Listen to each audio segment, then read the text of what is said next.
வணக்கம். ஆகாஷ்வாணி புதுச்சேரி செய்திச் சுருக்கம் வாசிப்பவர் ஆதவன். சிக்கிம் மாநிலம் உருவாக்கப்பட்டு 50 ஆண்டுகள் நிறைவடைவதை ஒட்டி அம்மாநிலத்தில் பல்வேறு வளர்ச்சி திட்டப் பணிகளை பிரதமர் திரு நரேந்திர மோடி வரலாற்று சிறப்புமிக்க பால்ஜோர் மைதானத்தில் இன்று தொடங்கி வைக்கிறார். நாம்ச்சியில் 500 படுக்கைகள் கொண்ட மாவட்ட மருத்துவமனையையும், கியாசிங் மாவட்டத்தில் புகழ்பெற்ற சுற்றுலா தலமான பீலிங்கில் ரோப் கார் சேவை உள்ளிட்ட திட்டங்களையும் தொடங்கி வைப்பதுடன் பாரத ரத்னா அடல் பிகாரி வாஜ்பாய் சிலையையும் இன்று பிரதமர் திரு நரேந்திர மோடி திறந்து வைக்கிறார்.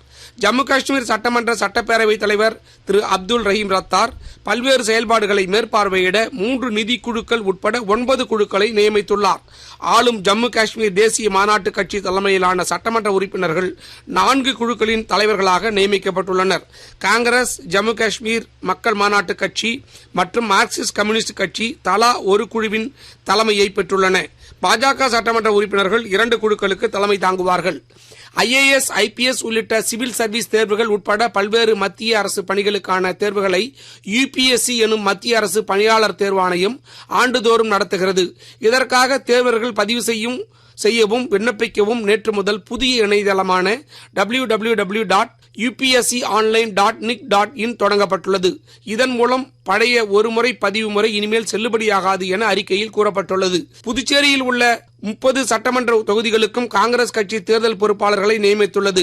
அக்கட்சியின் மாநில தலைவர் திரு வைத்திலிங்கம் உள்ளிட்ட முன்னாள் அமைச்சர்கள், சட்டமன்ற உறுப்பினர் என தொகுதி வாரியாக பொறுப்பாளர்கள் நியமிக்கப்பட்டுள்ளனர்.